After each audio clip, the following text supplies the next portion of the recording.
I'm starting the Q&A with a question that was left for me in the comments of my most recent video on the Elliot Sang Again channel, which was a video, if you'll remember, taken from a live stream where I was talking about Asian American discourse.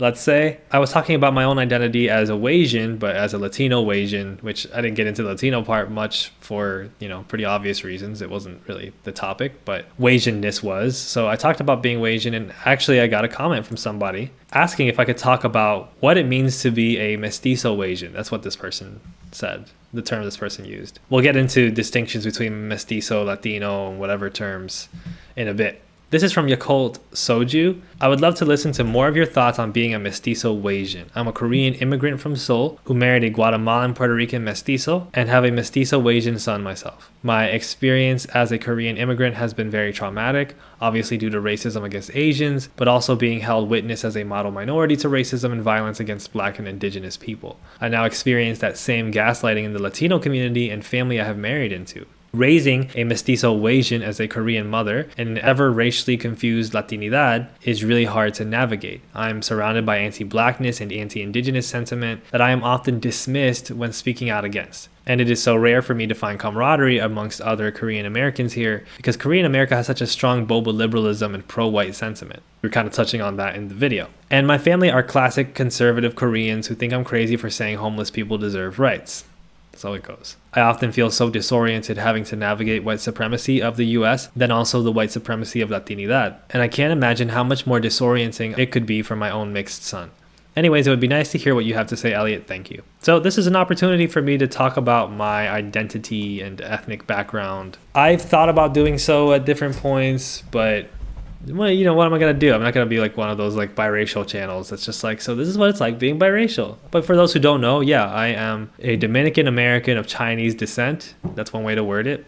My grandfather was from China and he emigrated to Latin America, as many Asians do, in the 20th century. He emigrated to the Dominican Republic. I won't get too much into family history, but he essentially settles down with two different women. The second one becomes my grandmother. She gives birth to my father and his younger brother. This is a lot of information. And then my father marries another Dominican woman, mestiza. My grandmother, to be clear, on my father's side was a white Latina. Her family's from Europe. That's a whole thing. And yeah, my mom's side is mixed. So she would be, considered mestiza, like light brown, café con leche, all those terms. So I come out like this, like my father. I am Wasian, and that I have mixed white and Asian ancestry. I also have mixed ancestry, technically, of different ethnic groups, but those are the ones that are most dominant. And so the thing that I get racialized as the most is Asian because of my face and my last name, which is Sang. Because of this, I have always kind of affiliated with Asianness because that's how race works, right? Racialization. Just like a Dominican man saying this is a Dominican. Yeah, no kidding. Like he really just acculturated. Se aplatanó. You know what I mean? Se aplatanó. My Spanish is not so good sometimes, but I speak. Just letting y'all know. Aplatanarse means to it's Dominican slang for becoming Dominican. And I had an experience of Dominicanizing. I aplatané, moving to the Dominican Republic for 3 years in high school. I had some experience acculturating in Santo Domingo. I learned some Spanish there, but I obviously, never became fluent. I actually learned more coming back because I had more confidence having lived in Latin America. But my life experience has been mostly in the United States. I was born in the US. I lived in New York for a very long time, and now I live in the Midwest of the United States. My culture then has been very American, but it's been very hard to sort of explain to people what I am. And it's hard not because there's some trauma in it, it can be hard sometimes from an emotional standpoint, but it's more just complex in a way that a lot of people are not used to thinking about race. I think growing up, having that ethnic background mix gave me the sense early on of just how much race was pseudoscientific and arbitrary and sociological, political, really, because it's I couldn't be farther away from my Chinese ancestry. I never had any contact with my Chinese grandfather. I never learned Chinese. I never have been to China. And there were only a couple small things that were mostly related to certain palate things when it comes to food. A couple of small things that my father kind of inherited from him because he didn't have much of a relationship with his father. I have no connection in terms of my family, in terms of my socialization to being Asian. My whole upbringing was in a Dominican family. All of my relatives that I knew were Dominican. Spanish was spoken in the house. Spanish was spoken at family gatherings. Latin American records were played in the house. Juan Luis Guerra, Wilfredo Vargas, like all these types of Yeri Rivera. These are the kinds of things that I grew up around. I also wasn't being like acculturized that much to be Dominican because my parents were the kinds of immigrant parents that kind of really wanted to focus on making sure that their kids assimilated in the United States, which like controversial conversation, I will say that. I do wish that I was pushed more to do a lot of things when I was a kid, but I also was a very hard kid to push, so I don't blame them. But I didn't really have even that much contact with my Dominican side in terms of like really embracing it as something, a part of my own identity. Obviously it was what I was surrounded with at home, but as far as my own identity, like it wasn't something that I embraced all that much, especially not speaking Spanish for most of my life.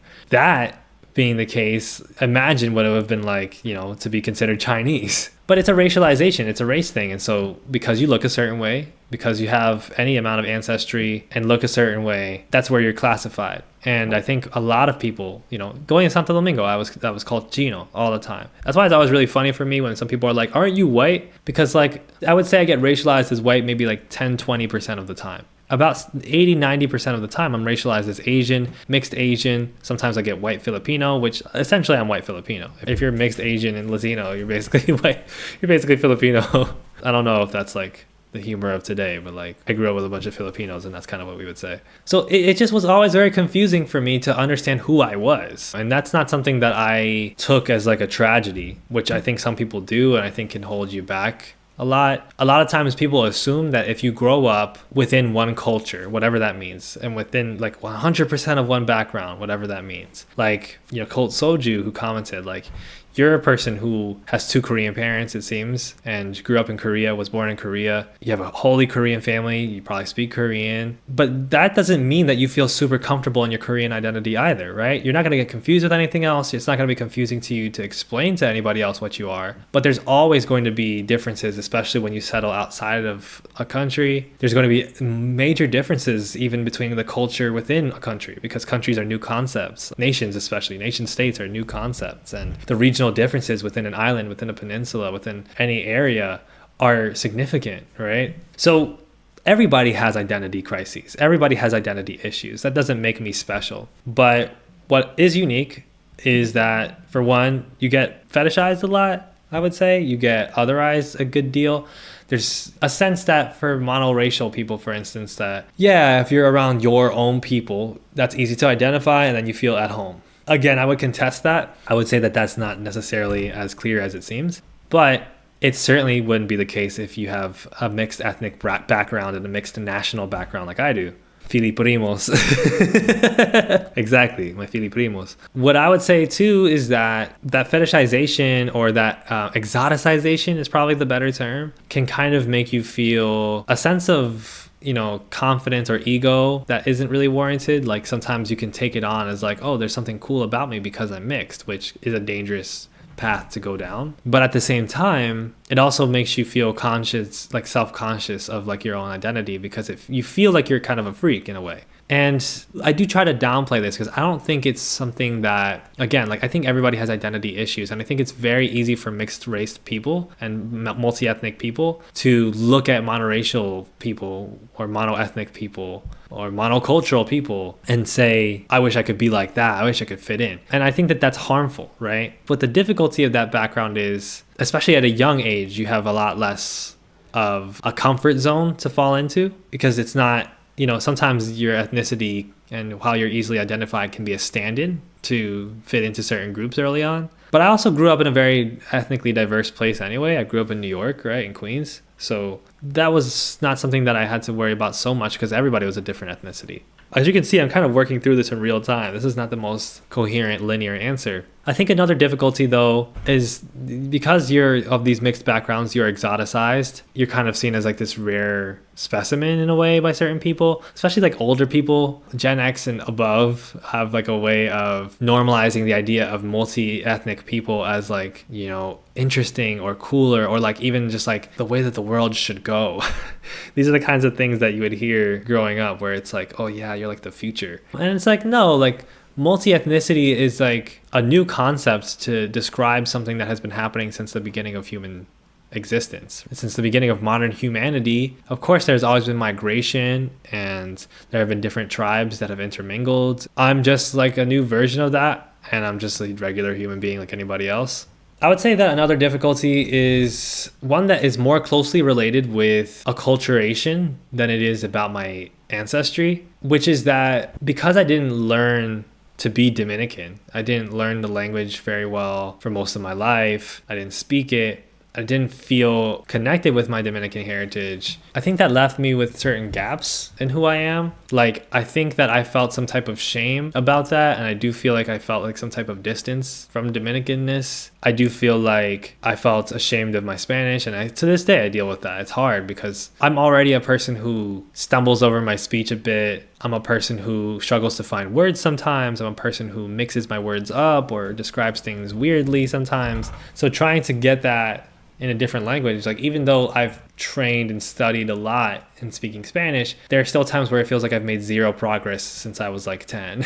And there is some level that I grew up feeling like, man, I wish that there are more conversations had with me growing up about like what it means to be Dominican and how I should, feel some type of pride in that, and like really just like showing me and pushing me like to appreciate these parts of the culture. But again, like I was pretty resistant to that. We had the internet and stuff too. Like I was very distracted. I was very ADHD. A lot of American kids who are born to immigrant parents do not take interest in the culture of their immigrant parents, especially when there's an inherent conservatism and frankly, a miseducation from their immigrant parents. Like you have immigrant parents and a lot of their values are a little bit conservative or a bit weird. It's a bit like distancing. They're not the most accepting people of like certain things that are normalized in American culture. They might not be accepting of Black American culture, right? Which is at the forefront of all culture internationally. They might not be the most accepting about certain gender standards, etc. They might also just not understand themselves, what it means to be of their background. Like sometimes when you have it given to you as a kid from a very early age, what you are and what that means, you actually just don't learn much and you stay at that assumptive place where you're like, yeah, I know what it means to be Dominican because I'm Dominican, without actually thinking about anthropologically, without thinking about who the Tainos were, the legacy they left behind, and where the Tainos live in terms of our nature and our culture. You don't think about colonization very much, about colonialism very much. You don't think about race in any type of advanced way, despite the fact that the Dominican Republic is like the most multi-ethnic nation in the world. There's still this very colorblind approach to it from older generations, right? So they have actually all of this ignorance when it comes to the Dominican Republic, especially from a sociological perspective. And so in a way, I'm kind of glad that I learned for myself. I was able to decide for myself what my Dominicanness was, and that I didn't have to, for one, mistakenly filter it through the lens of being some ethnic background, because I didn't look like a stereotypical Dominican. There was no mixing up in my head of Dominicanness as a person that looks a certain way. That's aside from the fact that Dominicans look all type of ways. For someone like me, it was very clear that race is this kind of, again, pseudoscientific social construct that dominates in places where it maintains a political hegemony. So I'm glad that I got to appreciate that and what that means growing up. Because a lot of people, for instance, grow up Latino in the United States and they're like, yeah, I'm Ecuadorian, I'm Colombian, I'm Puerto Rican. But they've never been given that real education since they were young. And because they look a certain way and because they take it for granted because it was just like pushed on them in this kind of ignorant form from an early age, or like this kind of underdeveloped form from an early age, all they think about when it comes to their culture is salsa and empanadas and, the heat and the beach, right? This is something I was just talking about with Nelly, because it's so interesting. My partner has a specific background. Her parents are from a specific part of Africa. And the difference between, like, for instance, African folks or indigenous folks and how they see their own culture and present it to other people, and the way that Latinos, right, mestizos especially, view their culture, or white Latinos view their culture and present it, it's a vast difference. Because we are taught to sort of exoticize and glamorize our culture as just something that's spicy and cute that can be presented. And we're not taught about colonialism, and we're not taught about racism and caste, and we're not taught about indigenous peoples. We're not taught about any of these things. And if you go to like a culture night at your school, if you're in college or high school or whatever, and you see presentations that are like showing different countries and different places in the world, like a person from Japan might have, not Japan, Japan's a weird example, but like a person from Peru might have an understanding of their culture that takes into account geography, the mountains, and takes into account like what's grown regionally and the use and the distribution of coca, the traditional dances of indigenous peoples and traditional wear and like specific animals and specific medicinal practices. But then you look at like 80% of other presentations of Latinos and it's salsa, merengue, bachata, reggaeton, empanadas, and it's arroz con pollo, like these things that are so generic that you're almost like, I forget which country you're talking about because they're all kind of grouped in with the same thing, and it's all just like this prepackaged stereotypical understanding of Latinidad, right? And I'm working on a video about Latinidad right now, so in and of itself, Latinidad is like that. It's a very messy reality that people don't really have like much understanding of because it's very hard to understand because it's fundamentally, you can't understand it without understanding colonialism. And like people are not taught to understand colonialism at all. Even on the left, we're just starting to have the capitalism conversation. People are really not sure about how to talk about colonialism at all. Like a lot of people are very undereducated about colonialism and like third world development and all of that. So again, my apologies for this being sprawling and all over the place. Another thing that was interesting for me about having my ethnic background is I was racialized as Asian, like I've said, and I've had many experiences wherein my Asian racial identity became something that I needed to embody or personify, mercantilize or something to get ahead. Race is one of those quiet languages that organizes a lot of parts of the world, especially the economic world. And so to get ahead, you know, you would have to find like other Asian people in your industry and try to kind of fraternize with them, especially when it comes to media and music and art, which is the stuff that I was trying to do as a journalist. Like I was trying to get ahead in digital media and in journalism. And so the natural path for me to take as a beat, as somebody aspiring to be a music and culture journalist, was to talk about Asian stuff. And so that's a lot of what I did. Like from 2018 to 2020, a lot of what I did was write about Asian cultural stuff, write about Asian artists. And at the same time that I was doing that, I was like, but I'm basically a fraud because I'm 25% Chinese. I don't speak Chinese. I've never had even much of an experience growing up around other Asian Americans, especially typical ones. Like I grew up around, again, like mostly Filipinos. I didn't grow up around a lot of Chinese people. I didn't grow up around a lot of Koreans, Japanese Americans. And so what's really interesting about that is that I also had a bit of an outsider perspective on being Asian while not being non-Asian.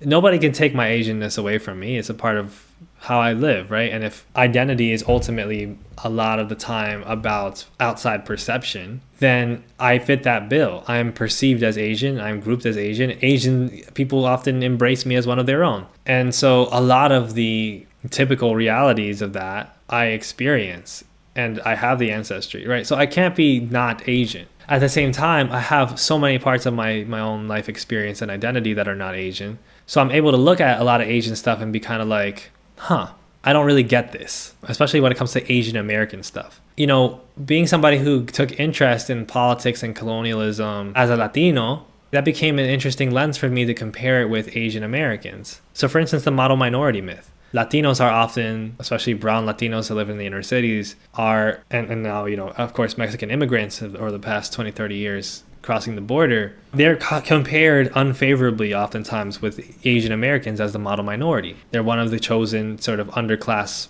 ethnic groups to which the model minority myth is supposed to disparage. And that was something that I even received within my own family. So this is something that might, you know, be also speaking to what Yakult Soju's question was. In my own family, like there were stereotypes and understandings of what Asian people were like, and Asian people do this and they get good grades because they push their kids, and why can't Latinos do that? Why can't Dominicans do that? And like I didn't grow up being the stereotypical high achieving academic Asian, in part because like that wasn't what I wanted, and in part because like that kind of acculturation of what I would later learn to be middle class and upper middle class migration from East Asia to the United States with a specific striver mentality and a specific focus on, you know, achieving at high places in the United States. That was something that I didn't have, and it was something that I could also then recognize as like not normal, because the way Latinos immigrate to the United States is completely different. That was a different story when it came to my parents, right?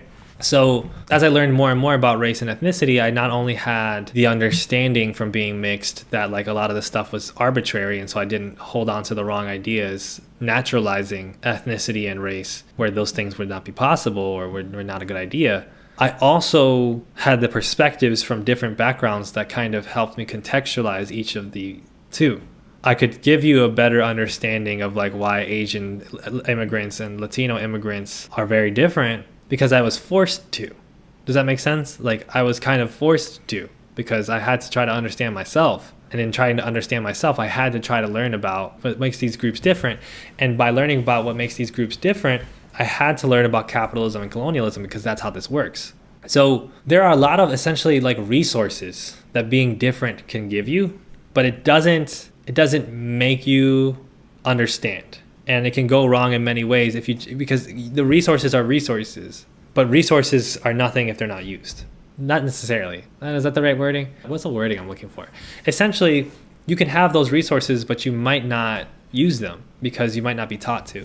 I think what really, I would say to any young mestizo Asian, right? I guess you could call me a mestizo Asian like this person says, right? Is for one, have an attitude of curiosity. And this is kind of advice you can give to anybody, but especially in this case, that curiosity is going to help you get through a lot of reactionary tendencies to idolize the past, tendencies to become conservative and have backlash towards certain progressive ideas and progressive movements, because that identity crisis that you face, if you don't approach it with a sense of curiosity, you can easily become the kind of person that disparages your own ethnic group. You could easily become the kind of person that is racist against yourself. You can easily become the kind of person that, even just starting with that very idea of, oh, I wish I was monoracial because I wish I could just belong to one place. That's a faulty thought, but you won't realize that if you don't approach it with curiosity.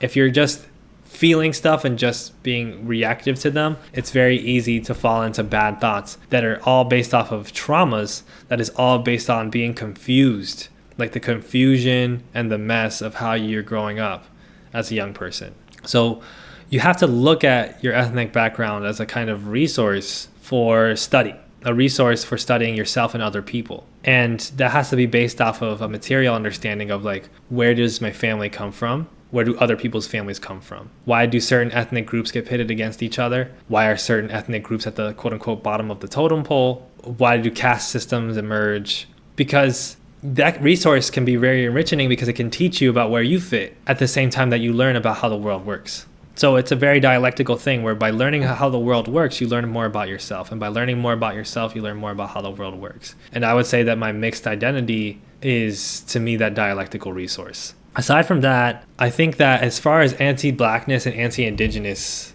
sentiment in your own family, younger generations are generally better about casting that off because those are remnants of old world stuff. Obviously, anti-blackness and anti-indigeneity are prevalent still, but the forms that they take up have changed. They've become, you can say, more sophisticated or more complicated, but really they've just adapted to a changing landscape.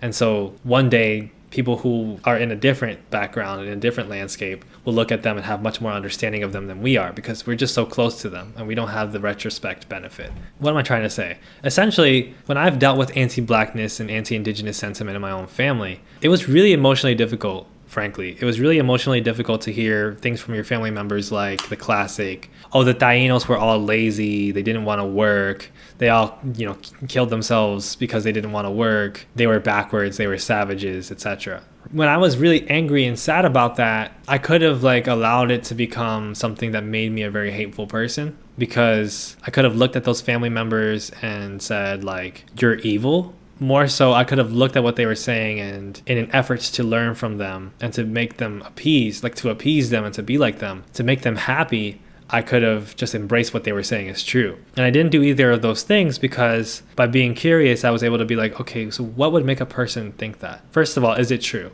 You look back in time and it's of course that's not true. That's a value judgment. You can't just say a group of people is lazy and that's why they are the way that they are. That's extremely anti-intellectual. It doesn't make any sense. But I learned about colonialism, I learned about why people colonized. I learned about why colonization efforts were successful to the degree that they were successful.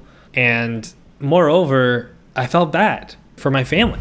I think that's like the fulcrum of like my project, is like pity for myself and my family in a lot of ways, or at least just like empathy. Because when you grow up in a world where you're going to school and you're being taught that Haitians kidnap little Dominican kids and boil them in soup and then eat them, and you're poor and you're getting bullied and beat up all the time, yeah, like you're gonna cling to a lot of really unhealthy thoughts to get you through that. That makes a lot of sense that that would happen. When you're taught that blackness is backwards, that indigeneity is backwards, because you have to try to succeed in a white supremacist system, obviously you're going to have a lot of residual damage internally from that. Because if you reject that, then that essentially would mean that you reject success. And you can't reject success, right? You have to do whatever you can do to escape poverty, and this is what the fucking world told you to do. That's really psychologically damaging, to believe that this world actually operates because some people are superior, some people are supreme, and all these other inferior peoples just try to oppose them. Like, that's actually a really horrifying way to view the world, because every day you got to wake up and be like, am I superior enough? And every day you just hate yourself for all the little ways in which you don't match up to that imagined supremacy. Like, I just saw it as just so much self-hate and so much disgust for one's own background, and so much of a trauma response to the colonial reality. Colonized people have this intense psychological damage. They do.